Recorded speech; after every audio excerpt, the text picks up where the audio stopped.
Hey dudes, welcome to Splat from the Past, the only 80s themed horror and sci-fi show where things can get totally radical.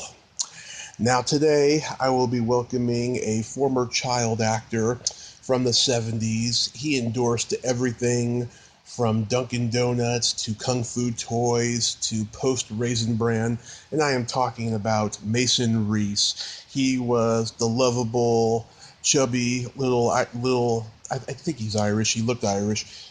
Kid with the short Prince Valiant hairstyle, who stole so many people's hearts back in the 70s, and then he got out of the business and disappeared.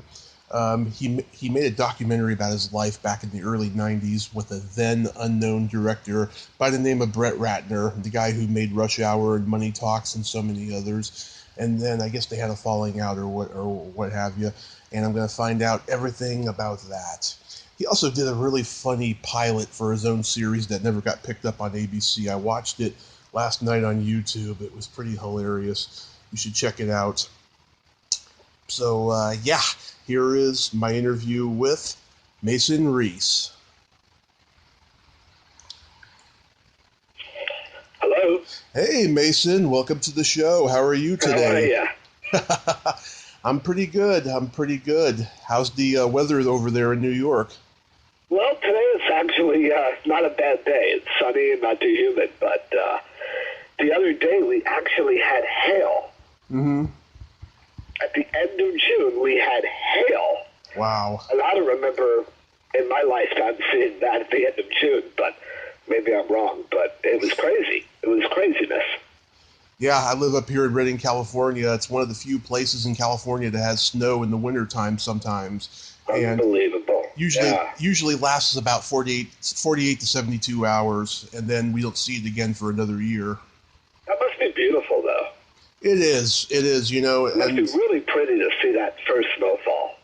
Yeah, and, you know, I grew up in San Francisco. You know, we don't have snow over there, so... Oh. No. So when I first moved up here and seeing the snow, I couldn't believe it, you know, because I wanted to be around it my whole life, and then finally I got the chance. Well, I'll tell you, growing up in New York City, as I have, and I still live in New York City, snow is overrated. Yeah, I'm sure it is. It sucks, man. In New York City, it really is horrible because, again, for the first 5 minutes, it's beautiful. Right. But then when it touches down on the concrete, and the dogs and the buses and the cars drive over it, and, you know, it just turns into the ugliest gray slush, and it's disgusting. Yeah. Imagine. For 5 minutes, it's beautiful, and then after that, it is ugly. I bet. Then what happens is ice forms on the bottom of it. So people are slipping and sliding all over the place, you know. Yeah. And oh God, here in New York, it's horrible. But yeah, up where you are, maybe it's nice. It is pretty nice. Yeah. Yeah. This is such a great honor. Thank you for taking the time today. Oh, my pleasure, man. I did a little research and I noticed that a bunch of my compatriots have done the show. Oh yes. So obviously, Robbie Rist being one of them, who I am really good friends with, and we're actually working on a project together, but we could talk about that at some later point. But Claudia Wells, I saw, has done the show, so a bunch of people that I'm friends with, so it's very cool. I just talked to Claudia again last week. I love her, yeah. She is an absolute doll, and, it's one of those things where I'm just an East Coast guy, and I always have been, so... I love the times when I'm out there. I love the times when I get to see all the people that I know. But unfortunately, we are 3,000 miles away. So yeah, it sucks. But hey, what are you gonna do? So going back in time, you were obviously a child actor. At what age did you get bitten by the acting bug? Well, I was going to say I definitely got bitten by it because it wasn't my idea.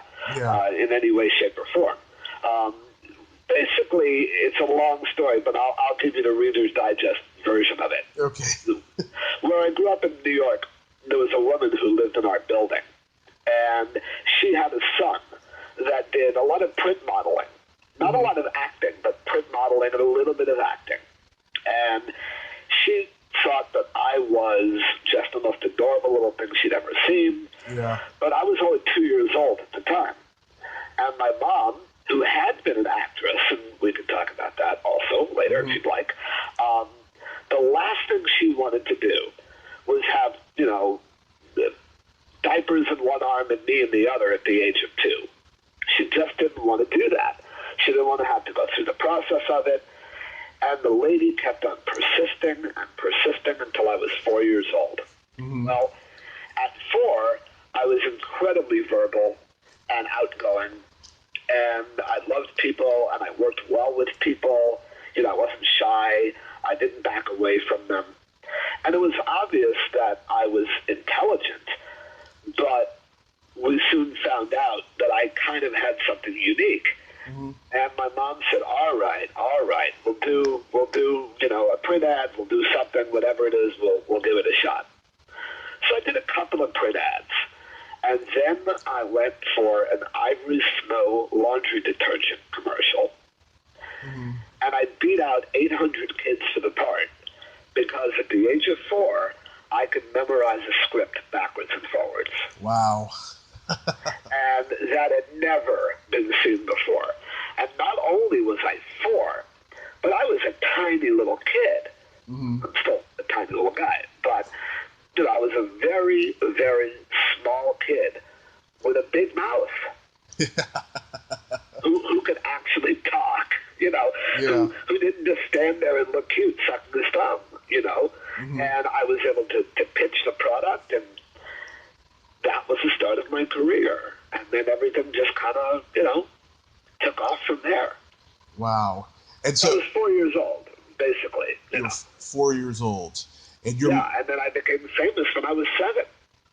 Wow. And so it was kind of meteoric, like really quickly. Yeah, I'll say. There was only 3 networks back then. There was a much smaller world. It was easy. I tell people that all the time. I said, nowadays, listen now, I'm not going to take away anything from anybody that's got their hustle going on out there, but it is so easy now to gain an audience, and so easy to become either like an internet celebrity or a reality star celebrity. I mean, there's hundreds of networks. There's YouTube. There's so many different outlets to promote yourself, to get yourself out there, to make money, to become, as I like to call, Insta-famous. As you just said, there were 3 networks. That's it. There was no HBO. There was no Showtime. There was no Fox. There was no anything. There was no CW. I mean, none of that existed back then. HBO came out in 1972, but it took a long time for them to get an audience. Okay. Yeah. I was going to say, because I had never heard of it back then. Yeah. When I was working, I don't remember hearing anything about HBO, but obviously it was a very fledgling, company at that point. So. Exactly. Yeah. Wow. So your mother had been an actress. Was she in anything significant? My mother was, first of all, she's 96 years old, by the way. Oh, God bless her. Still alive. But back in the 40s, when she was working, she was a chorus girl. She did a little bit of modeling as well when she came to New York. But her real claim to fame is that she was the second female lead to Lauren Bacall, who was obviously married to Humphrey Bogart for quite some time. Right. She was the second female lead in a movie called The Big Sleep. I love that movie. Well, my mother was Agnes, the bookstore lady. Oh, my God. I remember her. Yeah. If you love that movie, you will remember her. Yeah. I mean, she had 3 very big scenes. She had 3 very big scenes with Bogart in that movie. Yeah, it's funny. I talked about that movie a couple weeks ago with somebody about how bold it was that they had a female cab driver in that movie when at a time when women were just housewives or the Girl Friday. I was like that was pretty bold. Yeah, and my mom's character, Agnes, the bookstore lady, she was a very, her role was very sassy. Yeah. And she basically went toe-to-toe with Bogey Rocky in this one particular scene in the bookstore, where she basically told him to, go stick it, and that was pretty bold for back in that time too. Yeah, that's pretty cool. Was that her only big role? To the best of my knowledge, yes. I mean, that's the one that her fans, and believe me, she's got a lot of them. I mean, I get fan letters for her all the time. I mean, that's the one they seem to remember her for. So I would say yes. Wow, that's incredible. Yeah, quite a life she's had, my mom. I went on YouTube and I watched a number of commercials that you did. Post Raisin Bran, Dunkin Donuts, Kung Fu toys. Matchbox, Fighting Furies. Yeah, that was, those were fun. I mean, Underwood Deviled Ham was the big one. Yeah. That was the really big one. That's the one that really launched my career. Mike Douglas found out about me because of that, because that year, I won what was called the Clio Award for Best Male Actor in a commercial that year. That was 72, I believe. And, Mike Douglas's people got a hold of that. And that really launched my career. It really did. Yeah. Wow. And did you have a contract of how many commercials you could do a year? Well, not really. The only time I was ever under a lockdown was when I shot the pilot for my TV show back in 1975 called Mason. It was on ABC. Yep. That's also on YouTube, by the way, too. I saw it last night. I laughed my ass off at it. Yeah, looking back on it, I have a lot of interesting thoughts about that show. I mean, there were some what we would consider to be politically incorrect subject matters now. Oh, you think? Yeah. But in 1975, there was nobody blinked an eye, about those subject matters. But I was under contract to ABC and the production company for a year. But that was the only time in my career that I was ever locked down, where I wasn't allowed to do any other projects of any kind. Wow. I mean, even for Underwood or Dunkin Donuts or Post or Franco-American Ravioli or any of the things that I did, no one ever told me I couldn't do any other work. Wow. Maybe for a non-competing type of product, maybe. Like if Dunkin Donuts had done a commercial with me, maybe my contract might have said I wasn't able to do another donut commercial. Yeah. But not that I couldn't work, no. I get it. Yeah, exactly. Yeah, like what they call a non-compete clause. I mean, maybe I had those in my contracts. That's certainly possible. But I never saw the damn things. William Morris saw all my contracts. Yeah. I just signed on the bottom line. Or my parents did, actually, probably, because they're my legal guardians. So that's cool. You were with William Morris. I mean, they're known. I was with William Morris when I was 7, and then I think when I was around 12, I went over to what was called ICM, International Creative Management at the time. I don't think it exists anymore. I think they're still there. I know William Morris is not William Morris Endeavor, or WME Endeavor. But yeah, it's a whole different world now, though, I'll tell you that. Absolutely. In a lot of ways, I'm not a big guy that reminisces much, honestly. I often jokingly say that all the work I did and $2.75 will get me on the subway. Yeah. I mean, it doesn't. I mean, it's nice that I'm appreciated. It's nice that I have fans. It's nice that people recognize me of a certain age, obviously, whenever I go anywhere. Those are all wonderful experiences that I treasure all the time. However, I'm a human being. And, I also own nightclubs and bars and restaurants, and for the most part, I'm basically retired right now. Yeah. Until someone decides to dig me out of retirement. But, I'm kind of living a very leisurely life at this point in my life, and I don't mind that either. Absolutely. To be really honest with you, I don't mind kind of being in that semi-retirement mode. Oh, yeah. It really doesn't bother me that much. Well, right now in this pandemic, everybody's retired. Yeah, we're all kind of in a hibernation mode at this point. But, I mean, look, I have a small production company based in L.A. Right. We shot a pilot for a series about 4 years ago. We had some wonderful people in the show, and we just weren't able to sell it. So, that happens. And that's just the way it is. Robbie was actually part of the show. Wow. So that's the project you were mentioning? No, Robbie and I are actually working on something on our own right now. Okay. That I originally had created. I brought it to him. He kind of took it for a spin and recreated it a little bit, and then now we're kind of shaping it and honing it and, getting it together. And, again, we'll see what we can do. Mm-hmm. It's hard, man. It's not easy. Oh, yeah. Show business. Really show business is not easy. There's so much content out there, and a lot of it is not good.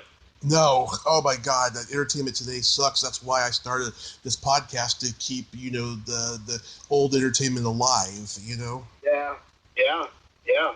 A lot of the old stuff, you look at it today, man, and it's still brilliant, and it's funny, and it's creative, and the acting is solid, and the storylines are solid, and, I love networks like, TV Land and MeTV and Antenna and Cozy. I mean, I love these channels because they're playing all the great classic television. Mm-hmm.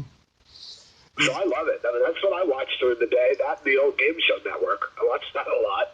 Yeah. I love to watch the old game shows, So yeah. It's there's really not that much good television on right now. No, and everything's streaming too, as far as television goes and movies. Yeah. Well, a lot of people tell me that network, as we know it, is pretty much going to die.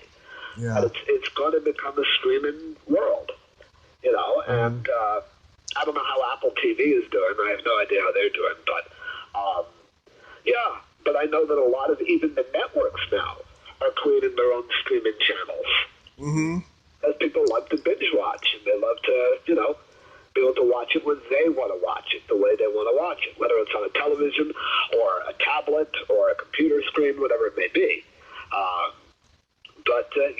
I guess that is the way of the future. Yeah, it's funny because about a year ago they made this announcement that they were going to knock down CBS Studio Center in Hollywood and build something else over it, and then they had a temporary location for productions to be shot. I mean, to me, that's just a sign right there, that everything's changing. Oh God, that was when I saw that on the internet and I heard about that. I said, "Oh shit, man, that's the end." Yeah. I mean, what a legendary spot like that, where so many amazing television programs over the years have been taped or filmed. And is it still there though? I don't know. I meant to go by there the last time I was in LA, but I didn't get to.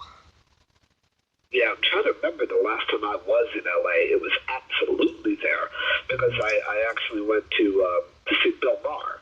Bill Maher was shooting in that building, and so I know it was still there when I was there, but that was a while ago. So yeah, I really don't even know if the building was still standing or not. Yeah, I don't know. Man, that's the end of an era. Yeah. So during the time. It really is. Yeah. So during the time that you were on top of the world with these commercials, Rodney Allen Rippey was doing the Jack in the Box commercials. Did you know him well? No, but Rodney and I are like brothers from another mother now. Oh, yeah? Oh, yeah. We're really close now. But no, we did not know each other back in those days. The thing is, I had heard a rumor at one point, that because I'm a little older than Rodney and I came out a little before Rodney, that they called him the Black Mason Reese, which I think is really funny. Yeah.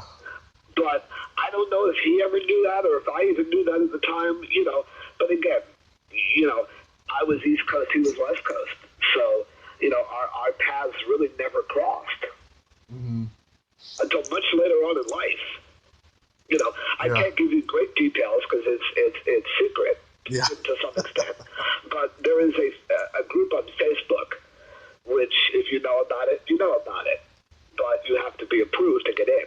Right. And it's called the Ex-Child Actor Group. And there's like about about 250 of us in there. And Rodney's in there, I'm in there, Robbie's in there, but a bunch of other people who you would absolutely know are all part of it. But it's kind of a little group where we share stories with each other and, just kind of talk the way only we can talk. It's only people that have done what we've done. That's cool. That's cool. Yeah, it's great. Mm-hmm. Do you have any Mike Douglas stories? Well, look, man, there probably too many to even go into, but I will tell you above anything that anyone who ever watched the Mike Douglas show absolutely fell in love with him. He was the sweetest, nicest, and not television bullshit. He was a real, honest to goodness, loving human being. Mm-hmm. He had a beautiful wife and 3 beautiful daughters, and he was a family man. He was his real name was O'Dowd, O''D. He was an Irishman from Ohio originally. Michael Delaney O'Dowd, I believe, was his legal name. And, he was just a salt of the earth, loving, sweet man who really took me under his wing. He felt very protective of me.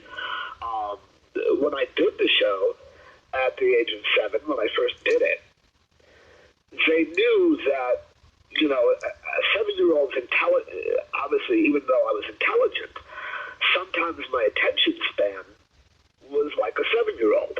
I mean, I got bored easily. So what the Mike Douglas show did was they tried to book people on the show that they knew I would enjoy. And that would keep my attention going for a longer period of time. If they had brought on politicians and newsmakers and things like that, old Mason would have been off in the corner snoring his ass off, But they brought up magicians and music acts and people from television shows that I had idolized and loved, like Leonard Nimoy from Star Trek.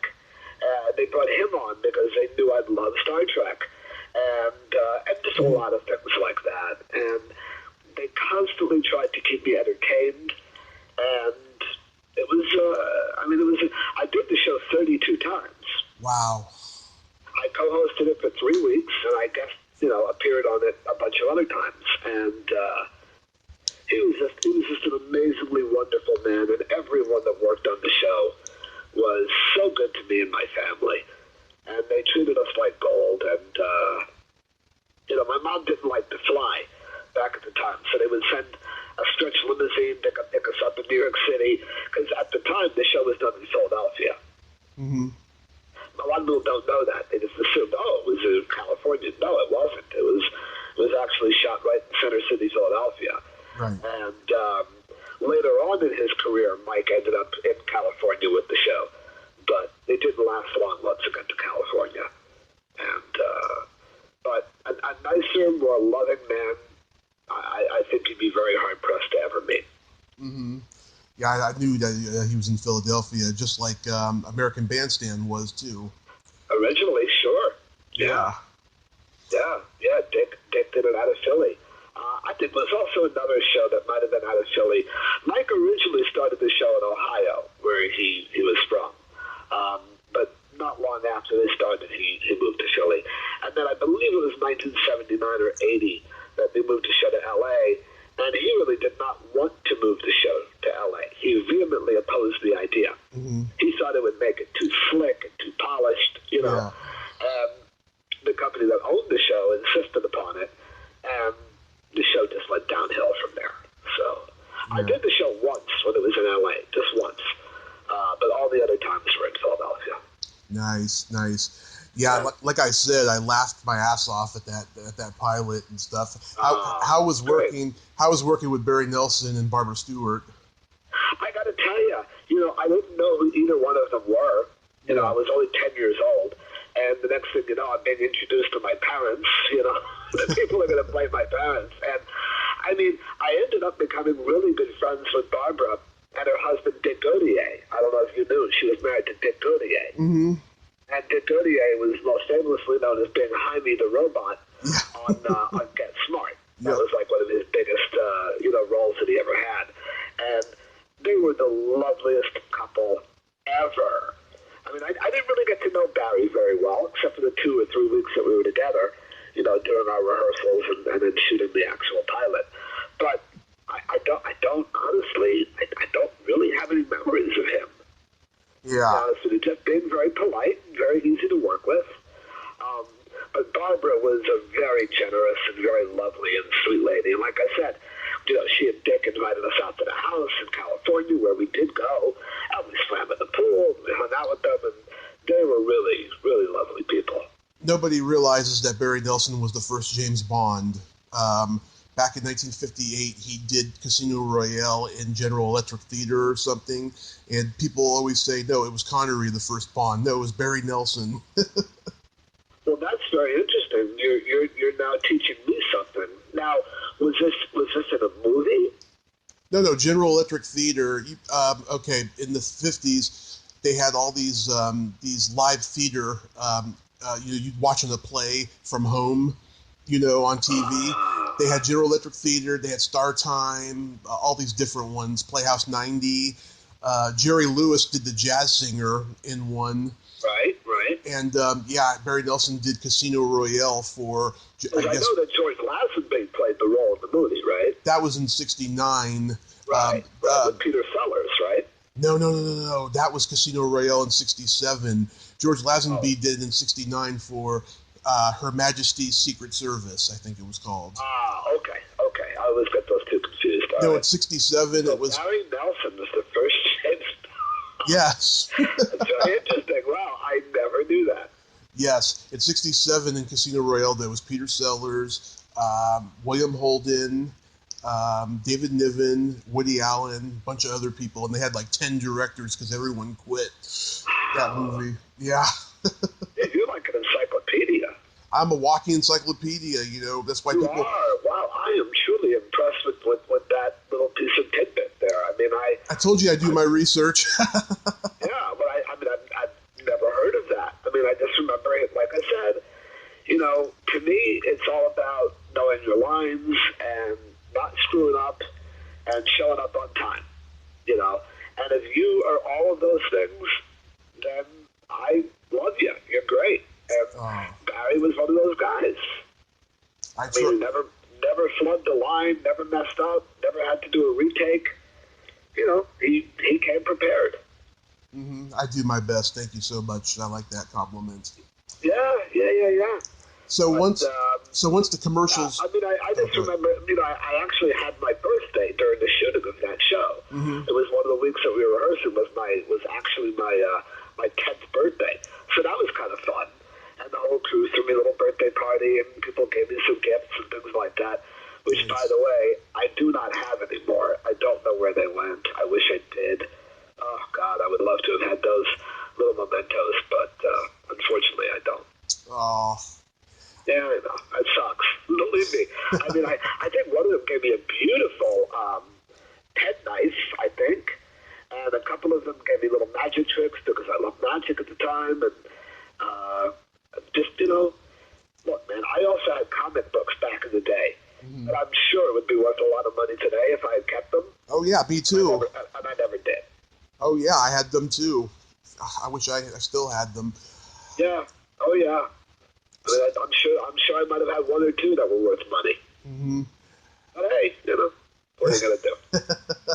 So after the commercials stopped, what did you do immediately after that? Well, I did a few more things. A lot of people think that all I did was a few commercials. Well, first of all, I did 75 of them, and I did have a pilot for my own TV show, and I did do pretty much the entire daytime talk show circuit over the years. But then, really, after I would say 78 or 79, all I really did after that was kind of like Where Are They Now shows, or if Phil Donahue or Jenny Jones, ever did a show about child stars, I would get the call. Or, your favorite actors in television commercials, I would get the call, to be on like a panel of experts or something like that. But I would say 84, 85 is basically when it was really over. And honestly, at that point, living in New York City, I was more than happy to go to nightclubs and restaurants and enjoy what New York City had to offer and kind of just enjoy life. Nice. But then in 1995, when I turned 30, I actually opened up a nightclub in New York City. Then I opened up a restaurant after that. I opened up a lounge after that. And I did that for 20 years. Mm-hmm. Then you... I owned bars, restaurants, and nightclubs for 20 years here in New York City. And then you sold them? Yeah, I retired from them. We sold the last one back in 2015. And for the last 5 years, I've kind of been, other than shooting the pilot in L.A., which I told you we unfortunately couldn't sell, other than doing that, I've kind of led the life of leisure. Wow. I mean, honestly, and other than creating an idea for a show or something to that nature, I really haven't been doing a hell of a lot. Mm-hmm. Just been enjoying life.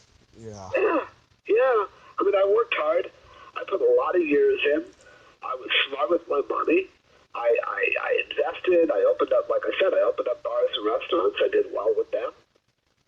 A nightclub that ran for 10 years, a restaurant that went for 12 years. So, I did okay financially, thankfully. Nice. So that's a major plus. Mm-hmm. I was curious to know, and I'm sure you're probably tired of talking about this. About 30 years ago, you did a documentary with a then unknown Brett Ratner. Brett who? Never heard of him. Yeah, I think we did that in 90, I think. It said 90, yeah. Yeah, I believe it was 90. Yeah, originally, look, I don't want to get into massive details about it. Yeah. Brett and I had a little falling out for a while, where both of us said some not nice things about the other. Yeah. But about 4 years ago, we reunited, and now we're really close again. That's good. And, we talk from time to time. About a year and a half ago, I was laying in bed with my then girlfriend at the time. I was about a year and 3/4. And the phone rings on a Saturday night around 10:30 at night, 10:45. And normally, when a call comes in as a private call, I don't answer my phone. But this time it did, and I'm not even sure why it did, but it did. And I pick up the phone, and it's Brett Ratner, and he's talking to Eddie Murphy. Oh. Eddie Murphy's in his living room, and they're talking to each other. Now, the reason this is significant is because in I think it was maybe 82 or 83, my mom and I were creating a comedy variety show for me to be the host of. And we were looking for people to be part of the show as like a supporting cast of the show. And we discovered Eddie Murphy before Saturday Night Live did. Yeah. I actually knew Eddie Murphy about a year before he got Saturday Night Live. And there were times when Eddie actually slept on the floor in my bedroom. Wow. How did you meet Brett? How did you meet Brett Ratner? Well, Brett Ratner, what happened was he was working originally with Anthony Michael Hall on doing a documentary about him. And I knew Mike.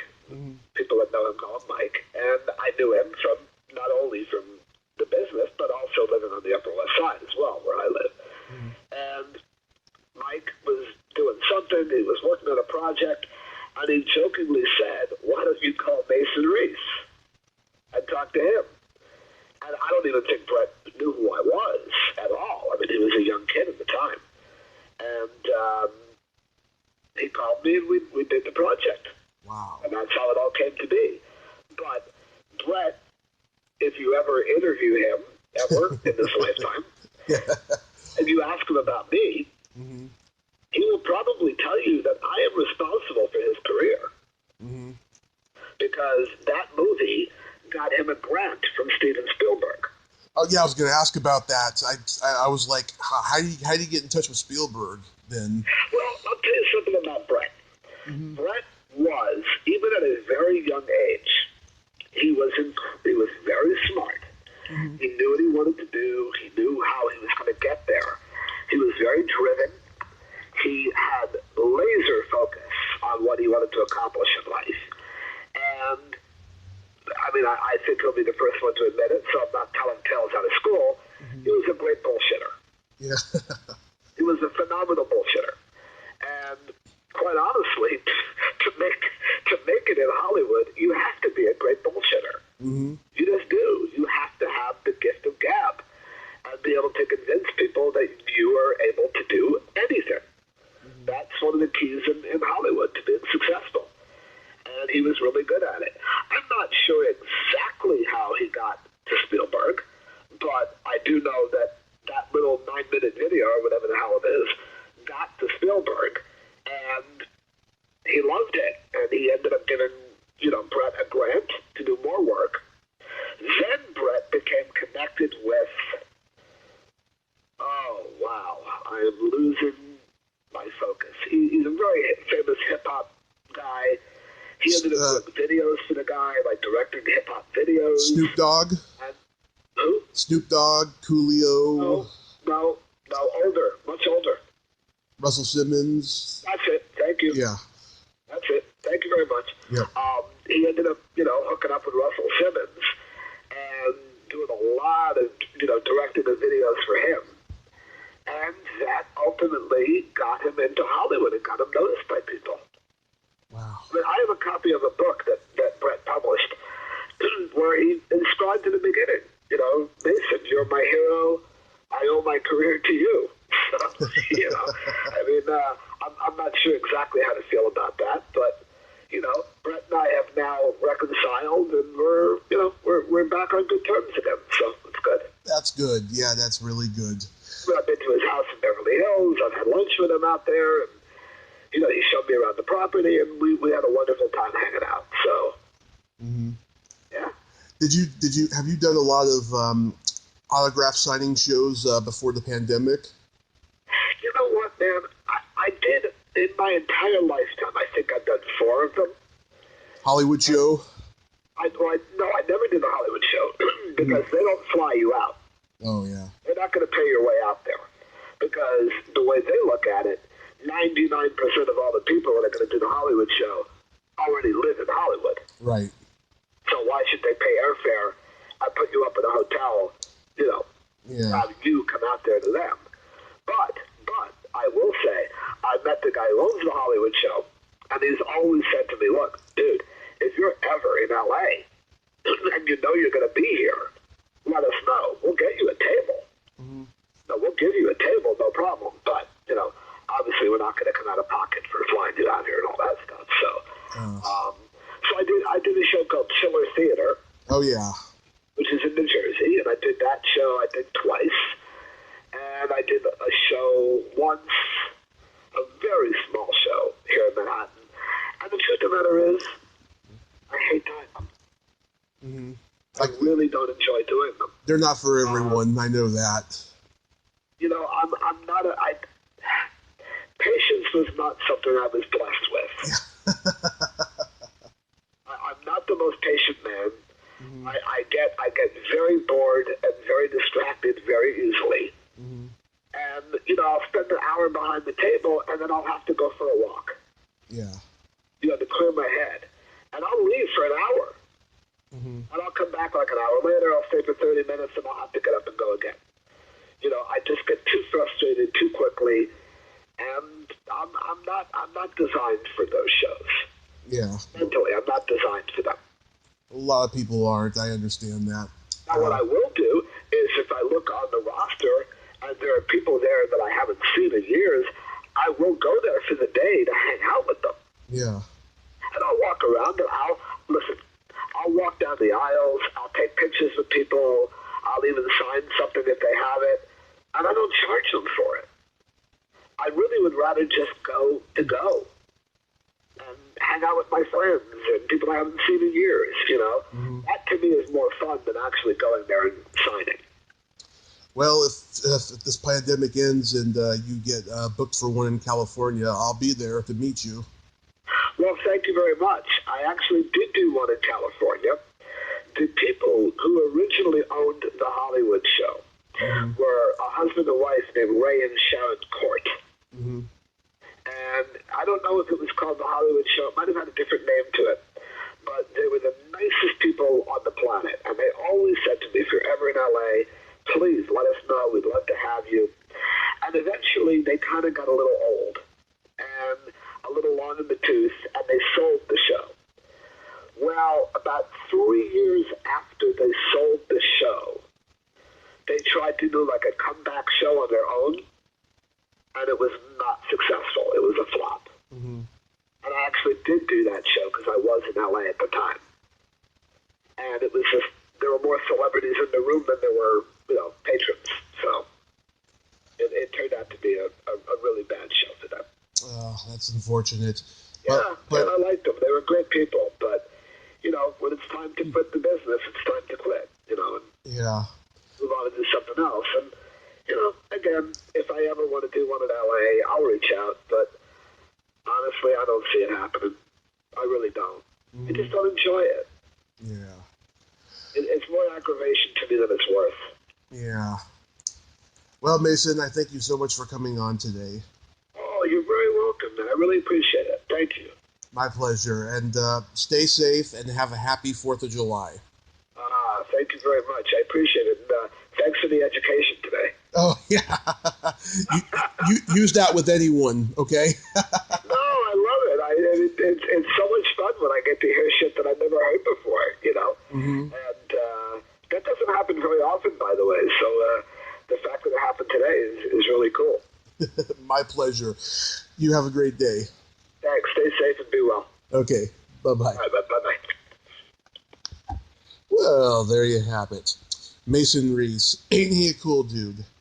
Interesting guy, fascinating guy, great stories, funny stories. A real gem. If you like this video, everyone, please subscribe to my YouTube channel. Add me as a friend on Facebook. Join my Tommy Kovac comedian page on Facebook. Follow me on Twitter and Instagram and all that fun stuff. Well, that's all time we have this week on Splat from the Past. Till next time, this is Tommy Throwback Kovac saying, there's no shame in living in the past because the present sucks. Later, dudes.